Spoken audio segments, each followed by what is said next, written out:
Coucou! Dans cette vidéo, je vous propose une liste de lectures féministes à découvrir de toute urgence. Je vais commencer cette liste de lectures avec 3 livres de Bell Hooks, une autrice afro-américaine que j'aime beaucoup et qui m'ouvre de nombreuses portes sur mes réflexions intimes, féministes et humanistes. Tout d'abord, je vous propose de lire ce livre À propos d'amour, qui est un livre qui permet de répondre à cette question existentielle de qu'est-ce que l'amour et comment le vivre. Tout le monde est à la recherche de l'amour et pourtant personne ne sait vraiment comment le définir, et cette autrice propose non seulement une définition, mais également des moyens de le vivre. Elle revient ensuite avec ce livre, Tout le monde peut être féministe, qui me rappelle le livre de Chimamanda Ngozi Adichie, qui s'intitule Nous sommes tous des féministes. Dans ce livre, Bell Hooks propose une définition du féminisme et revient sur les travers de la société. Cette universitaire essaie de rendre accessible la pensée féministe au plus grand nombre et elle revient sur toute l'histoire du mouvement féministe, notamment aux États-Unis.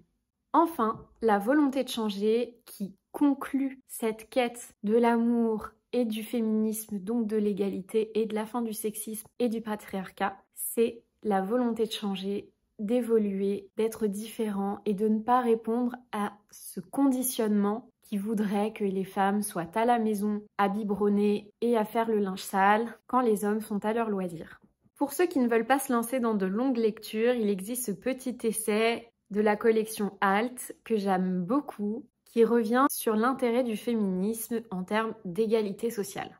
Je vous propose également de découvrir 2 livres de Titiou Lecoq. Dans celui-ci, l'autrice revient sur le combat féministe et le panier de linge sale, sur l'importance du féminisme et sur les tâches ménagères. Dans celui-ci, le couple et l'argent. Pourquoi les hommes sont plus riches que les femmes? Titiou Lecoq propose un essai sur le patrimoine et sur l'économie, de mettre fin à ces inégalités de salaire et de finances, en nous apportant des clés. Voici un livre que j'ai beaucoup aimé. Il s'agit du livre La femme gelée d'Annie Ernaux, écrit dans les années 80. Annie Ernaux est la seule femme française à ce jour à avoir reçu le prix Nobel de littérature. Et il faut savoir qu'il y a moins de 20 femmes à avoir obtenu cette distinction littéraire. La femme gelée est un livre sur son enfance et sur son rapport à la maternité et au mariage, et il est glaçant. Voici un autre livre que je vous recommande, mais qui fait franchement mal au cœur. C'est le livre La petite fille sur la banquise d'Adélaïde Bon, qui revient sur le viol dont elle a été victime quand elle était enfant. Elle tire le fil de sa mémoire pour retrouver les fragments de cette agression, de ce jour terrible qui a fait voler sa vie en éclats. Je vous propose également de découvrir le livre des heures d'Anne de la Flotte-Médévy, qui est un livre sur une femme enlumineuse au Moyen-Âge qui souhaite sortir de sa condition de femme, qui par exemple n'a pas le droit de travailler.